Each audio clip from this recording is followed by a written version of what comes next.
¿Cansado de falsas enseñanzas y doctrinas erróneas? ¿Has buscado respuestas a tus inquietudes y nadie te ha contestado?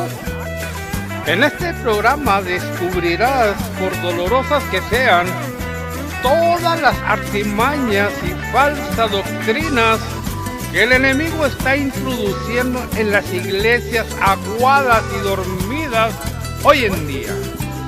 Bienvenido a Despertando a la Cruda Realidad.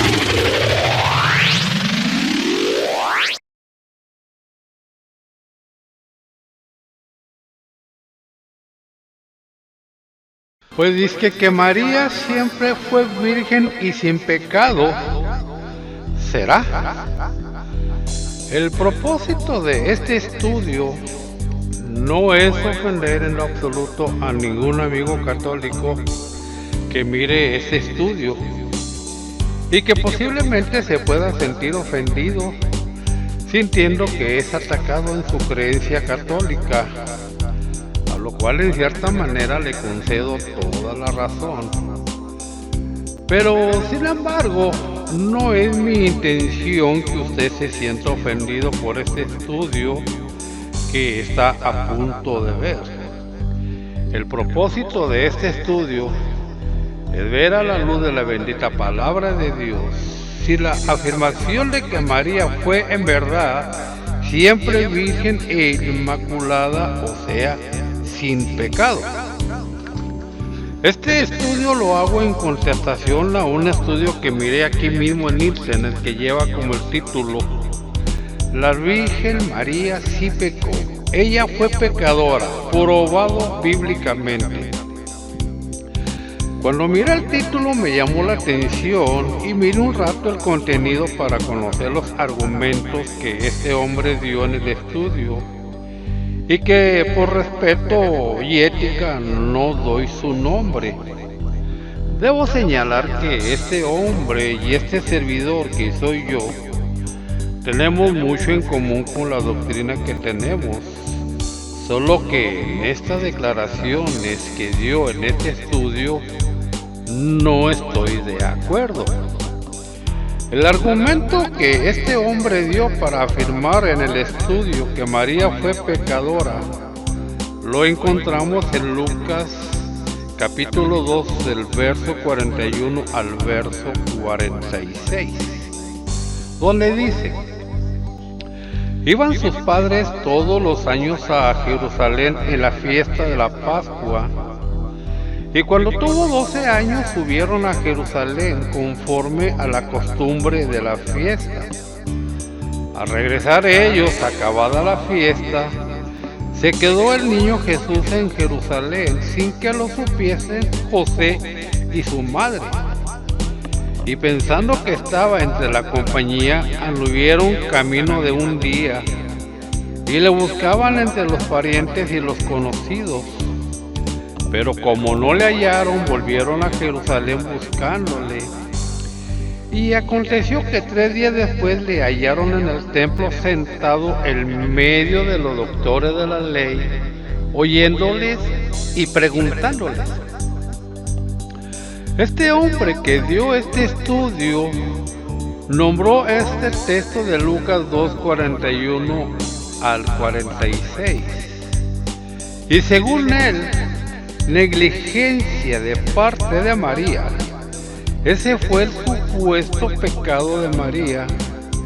Y para apoyar su versión cita Santiago 4:17, donde dice: Y al que sabe hacer lo bueno y no lo hace, le es pecado. Tremenda burrada en esta afirmación, ya que María no lo dejó olvidado voluntariamente, y todo obedecía los planes de Dios. Ahora, cuando dice que el que sabe hacer lo bueno y no lo hace le es pecado, veamos Lucas 12:47. Aquel siervo que, conociendo la voluntad de su Señor, no se preparó ni hizo conforme a su voluntad, recibirá muchos azotes. A esto se refiere el texto citado de Santiago 4:17. Cuando voluntariamente usted hace o toma una acción contraria a lo que Dios dispone, como por ejemplo el caso de Saúl, cuando Dios le manda que destruyera todo lo de Amalek en 1 Samuel 15, verso 1. Pero Saúl no obedece perdonándole la vida al rey y a todo lo mejor del ganado, a lo cual le valió ser desechado por Dios. ¿Qué pasó aquí? Que Saúl fue negligente en acatar las órdenes en su totalidad que Dios había dado. ¿Fue pecado esto? No, solamente fue negligencia de parte de Saúl. Este hombre citó Lucas 2:41, 46 al 46, pero no nombró los 4 versos siguientes en donde podemos encontrar la respuesta para ver si en verdad fue culpa de María que Jesús se quedara supuestamente olvidado por ella y por José. Veamos, Lucas 2:47. Y todos los que le oían se maravillaban de su inteligencia y de sus respuestas. Cuando le vieron se sorprendieron y le dijo su madre: Hijo, ¿por qué nos has hecho así? He aquí tu padre y yo te hemos buscado con angustia. Entonces él les dijo: ¿por qué me buscabais? ¿No sabíais que en los negocios de mi padre me es necesario estar? Mas ellos no entendieron las palabras que les habló. Observe bien el verso 48. Hijo, ¿por qué nos has hecho así? Hagamos un recuento de lo sucedido. María y José iban todos los años a Jerusalén a la fiesta de la Pascua. Debemos tener en cuenta que era mucha gente la que acudía a esta fiesta de Pascua anual, por lo que no solo a María le pudo haber sucedido, sino a cualquier otra persona. Pero hay algo más. Fíjese lo que dice el verso 43. Al regresar ellos, acabada la fiesta, se quedó el niño Jesús en Jerusalén sin que lo supiesen José y su madre. ¿Se da cuenta? Ellos no se dieron cuenta porque el niño se quedó sin que se dieran cuenta. Confiaron en que estuviera con toda la demás caravana que iba con ellos. También tomemos en cuenta que todo era un plan de Dios, porque tan pronto se dan cuenta de su ausencia, se regresan inmediatamente y vea en dónde lo encuentran, en el templo. Y fíjese en las palabras de María. Cuando le vieron se sorprendieron y le dijo su madre: Hijo, ¿por qué nos has hecho así? Por las palabras de María podemos notar que tal vez le hayan advertido al niño que no se separara de ellos, por lo que le dice: he aquí tu padre y yo te hemos buscado con angustia. Tome nota, te hemos buscado con angustia. Lucas 2:48. Entonces él le dijo, ya en el verso 49, ¿por qué me buscabais? ¿No sabíais que en los negocios de mi padre me es necesario estar? Estas palabras del niño de tan solo 12 años demuestran que todo obedecía a un plan de Dios. El niño se las ingenió para quedarse sin que sus padres se dieran cuenta, ya que en caso contrario no hubiera podido dar cátedra a los eruditos del templo tal como lo hizo. Para cerrar esta refutación que hago a este hermano, le voy a citar estos textos que tienen que ver con negligencia y veamos si es pecado como este hombre dice en su estudio. Veamos. La mano de lo diligente señoreará, mas la negligencia será tributaria. Proverbios 12:24. Diligente, que hace las cosas con cuidado, esmero e interés.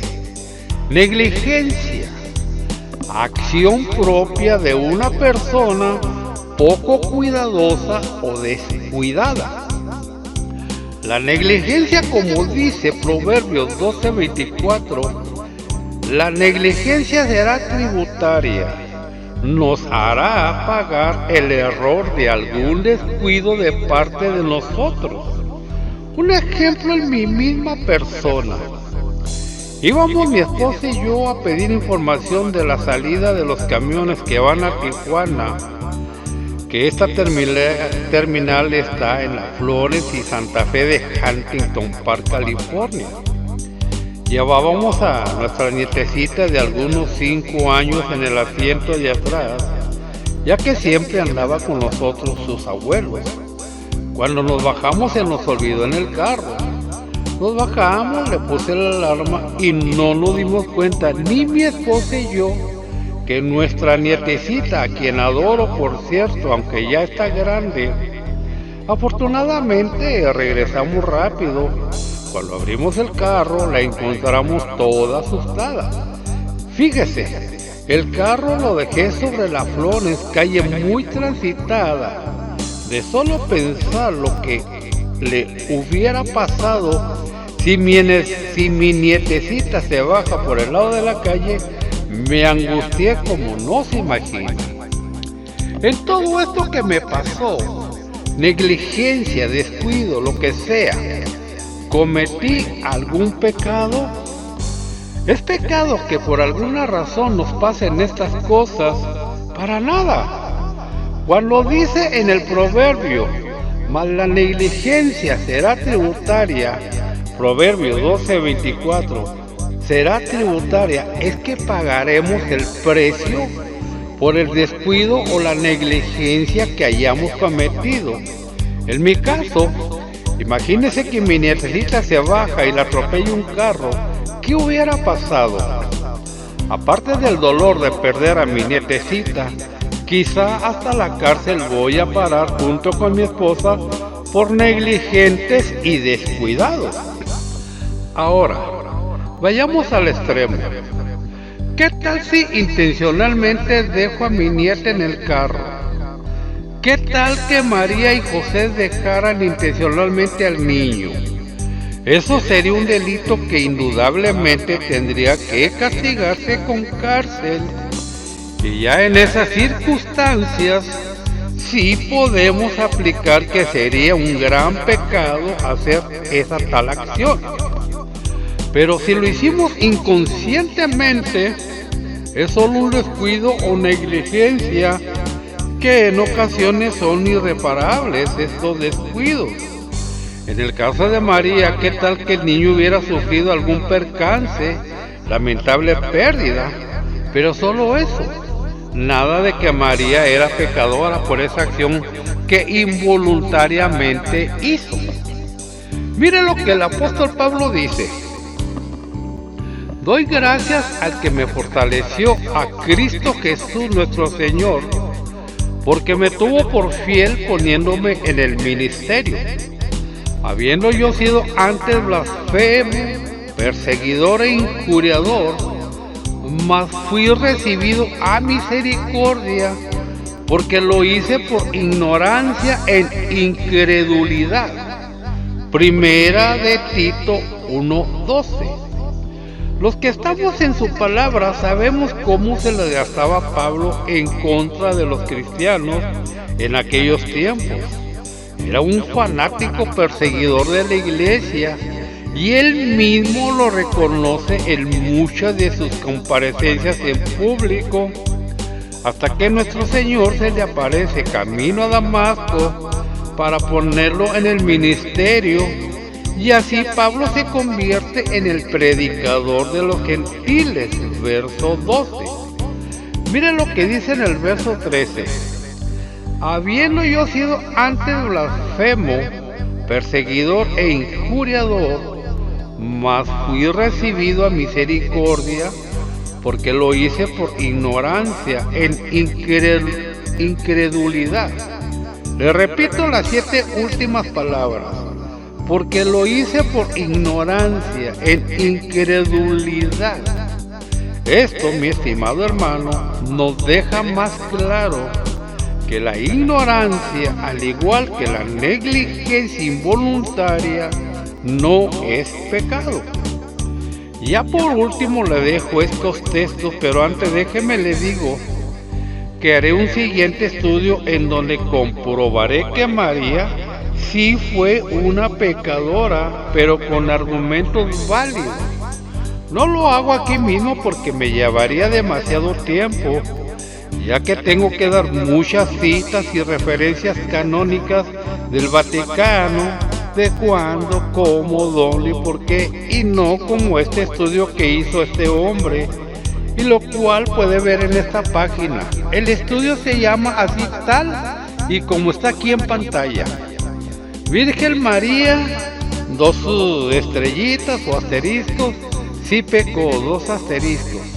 Ella fue pecadora, probado bíblicamente. Le repito, Virgen María sí pecó, ella fue pecadora, probado bíblicamente. Véalo y después compare el excelente estudio en donde voy a comprobar que María sí fue una pecadora, pero con textos verdaderamente bíblicos. Ahora sí, aquí le dejo estos textos, analícelos y vea que la negligencia de ninguna manera es pecado. Proverbios 18:9. También el que es negligente en su trabajo es hermano del hombre disipador. Proverbios 19:15. La pereza hace caer en profundo sueño y el alma negligente padecerá hambre. Mateo 25:26. Respondiendo su señor le dijo: siervo malo y negligente, ¿sabías que ciego donde no sembré y que recojo donde no esparcí?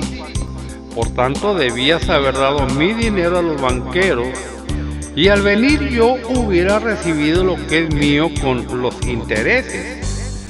Quitarle pues el talento y darlo al que tiene 10 talentos, porque al que tiene le será dado y tendrá más, y al que no tiene, aún lo que tiene le será quitado. Y al siervo inútil echarle en las tinieblas de afuera, allí será el lloro y el crujir de dientes.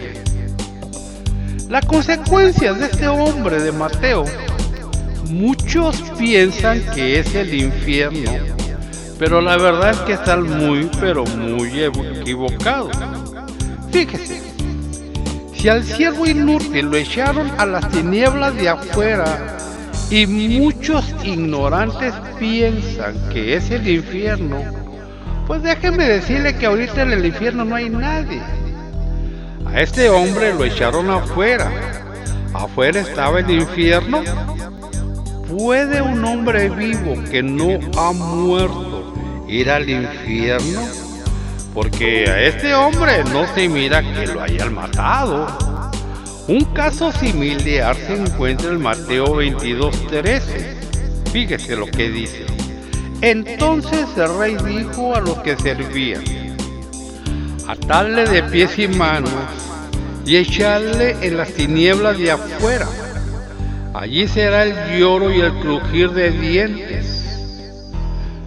Fíjese, si las tinieblas de afuera fueran el infierno, como algunos piensan, ¿para qué atarle de pies y manos?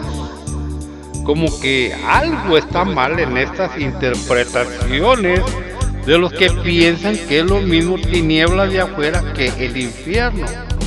Mire, los banquetes antiguos se celebraban por lo regular por las noches y en habitaciones brillantemente iluminadas, y a cualquier persona a quien se excluía de la fiesta, se decía de ella que había sido arrojada de la luz a las tinieblas de afuera. En la noche, en las enseñanzas de Jesús, tal expresión venía a ser semejante al día del juicio. La expresión de las tinieblas de afuera toma un nuevo significado cuando se piensa en el miedo que los orientales tienen a la oscuridad de la noche. En Oriente la lámpara se mantiene encendida toda la noche. El dormir en la oscuridad, como los occidentales hacen acá nosotros, viene a ser una experiencia terrible para los orientales. Por causa de este miedo a la oscuridad, el Señor no podía haber escogido palabras más apropiadas que las tinieblas de afuera para representar el castigo futuro para los injustos. Por lo tanto, ya para finalizar, ahora sí, el castigo al siervo inútil de Mateo solo fue echarlo para afuera en medio de la oscuridad, nada más. Ya una vez afuera, muchos lloraban por la vergüenza y tristeza y crujían los dientes de incapacidad y coraje. Hasta aquí este estudio, esperando como siempre le ayude en su crecimiento espiritual y no se deje más engañar. Bendiciones. Espere la segunda parte de este estudio la próxima semana, si Cristo aún no ha venido o no me ha llevado para con él. Bendiciones.